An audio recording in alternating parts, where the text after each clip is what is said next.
I'm Tristiania Hinton, Senior Content Producer at the Freedom Forum, and I'd like to welcome you to An Evening with the Curator.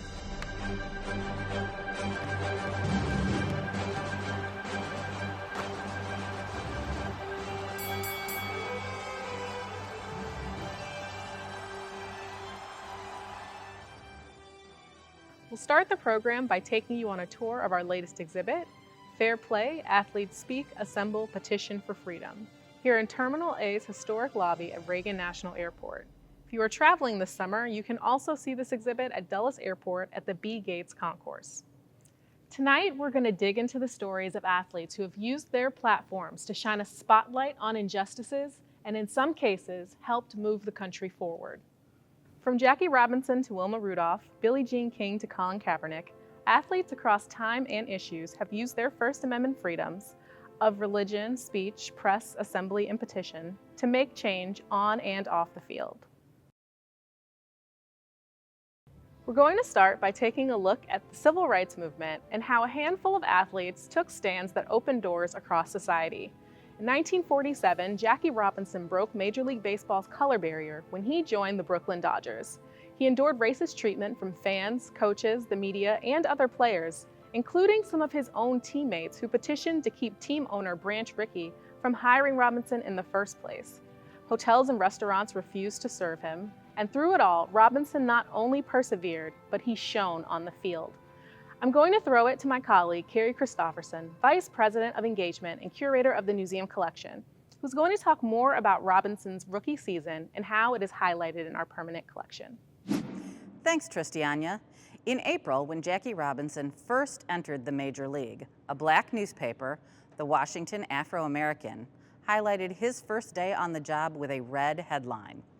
Unlike many other outlets, the paper's audience gave them the opportunity to tell Robinson's story in a special, more celebratory way, not burying it on an inside page or shedding any kind of negative light. A few months later, Robinson won the Rookie of the Year award. Here, you can see an edition of Time that detailed the historic moment. This happens to be a Canadian edition of the magazine, demonstrating that this was not just news in the United States. Robinson's first years in the majors were marked by silence, as Branch Rickey instructed him not to respond to the torment that he received. But after a couple of years, he was given the freedom to do as he pleased. He wrote columns against segregation and anti-Semitism, and petitioned for jobs and fair housing for Black Americans. As Martin Luther King Jr. said, quote, "He was a sit-inner before the sit-ins, a freedom rider before the freedom rides," end quote. In 1968, Olympians Tommie Smith and John Carlos staged the biggest protest in Olympics history as they brought the plight of Black Americans to the international eye.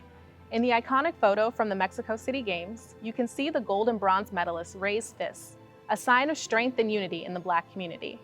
They were shoeless, representing African American poverty, and Carlos wore a necklace and Smith a scarf to honor victims of lynching.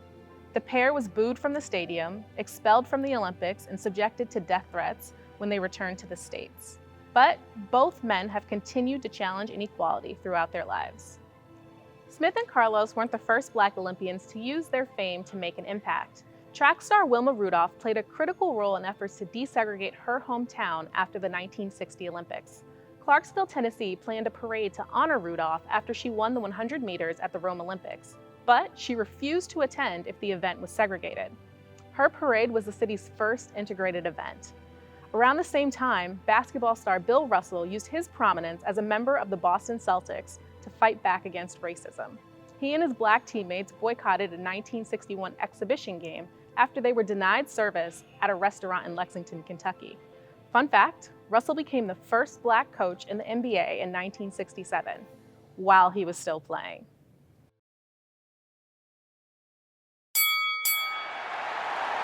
Quite a few athletes have used their First Amendment rights to make a stand against what they believe to be unjust wars. Take the case of boxing legend Muhammad Ali, who used his freedoms of religion, assembly, and petition to oppose the Vietnam War. While Ali had no problem showing up to the ring to sting like a bee, the heavyweight champ refused to fight in Vietnam. Ali was a member of the Nation of Islam, which adamantly opposed the war and strongly discouraged members from participating. When he was drafted in 1967, he refused to join the Army, citing his religious beliefs. Ali was soon convicted of draft evasion, sentenced to 5 years in prison, and stripped of his title. He lost millions in endorsements and prize money, but fought back in the courts, and 4 years later, the Supreme Court overturned his conviction. Let's go to Carrie to hear more about Ali's stance on the Vietnam War. Muhammad Ali was interviewed for the spring 1967 issue of the African American culture magazine, Freedom Ways, about his refusal to serve in Vietnam. Ali told the magazine that, quote, "No, I am not going 10,000 miles to help murder and kill and burn other people simply to help continue the domination of white slave masters over the dark people the world over. This is the day and age when such evil injustice must come to an end." Thanks, Carrie. More recently, former Toronto Blue Jays first baseman Carlos Delgado took a seat against the wars in Afghanistan and Iraq. In 2004, he started his 2-season protest against the wars. The Silver Slugger refused to stand for God Bless America during the 7th-inning stretch at Major League Baseball games. Delgado received pushback from people who claimed he was anti-American and anti-military. He kept up his solitary protest until he was traded to the Mets in 2006. The First Amendment protects our right to worship or not as we choose. When the government tries to interfere with that, the Constitution steps in.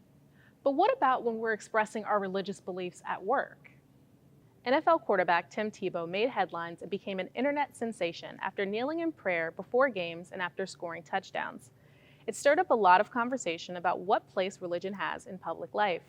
For Tebow, all that mattered was being true to his beliefs. He said, quote, "Win or lose, it is most important that I honor my Lord and Savior, Jesus Christ." End quote. Unlike many work schedules, sports seasons don't usually break for holidays, religious or otherwise. So when baseball's first Jewish superstar, Hank Greenberg, propelled the Detroit Tigers to the American League pennant race in 1934, he had a problem. The series fell during the high holy days of Rosh Hashanah and Yom Kippur. Greenberg could have offended fellow Jews by playing on Rosh Hashanah, but he belted 2 homers, including the 9th-inning game winner, to beat the Red Sox 2-1. 10 days later, Greenberg sat out to observe Yom Kippur. At just 23, he became a role model for a largely immigrant Jewish community seeking acceptance in the United States.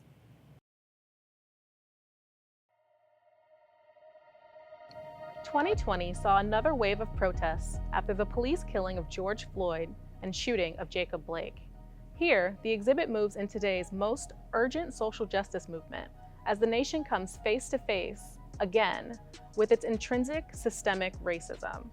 Social media has played a big role in galvanizing the country to stand up against brutality. 5 years ago, Colin Kaepernick used his platform as an NFL quarterback to shine a light on the injustices faced by people of color in the United States. Kaepernick refused to stand for the national anthem during the 2016 football season, sparking nationwide conversation. Kaepernick said of his protest, quote, "I am not going to stand up to show pride in a flag for a country that oppresses Black people and people of color. To me, this is bigger than football, and it would be selfish on my part to look the other way." End quote. His protests angered many owners and fans, and when he became a free agent at the end of that season, no one picked him up. All these years later, and still, no team has hired him. But Kaepernick and his protests garnered national media attention, and his work continues today. For more on Kaepernick, we'll turn to Carrie. Kaepernick was featured in Time magazine during the 2016 season, where it said that his protest over police violence against Black Americans spurred debate about, quote, "privilege, pride, and patriotism," end quote. The following year, Kaepernick failed to make an NFL team, but he continued his activism work. And that work landed him the honor of GQ's Citizen of the Year in 2017. The magazine ran a profile that looked at the importance of Kaepernick's actions and interviewed 10 of his closest confidants to share what his protest meant to them and the future. NASCAR isn't known for its racial diversity. Last year, Bubba Wallace, one of the sport's few Black drivers, helped move NASCAR into the 21st century. After the shooting death of Ahmaud Arbery, an unarmed Black man in Georgia, Wallace called for NASCAR to ban the Confederate flag from its events. Up until that point, the rebel flag was a mainstay at races.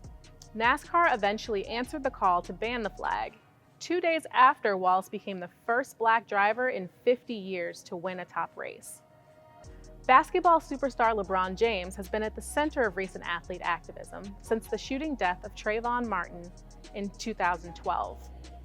He organized his Miami Heat teammates to wear hoodies on the court in protest, an homage to what Trayvon was wearing when he was killed. 2 years later, James wore an "I Can't Breathe" t-shirt to protest the killing of Eric Garner by New York police. And when an officer knelt on George Floyd until he died, James juxtaposed that image with one of Colin Kaepernick kneeling during the national anthem in a social media post that quickly went viral.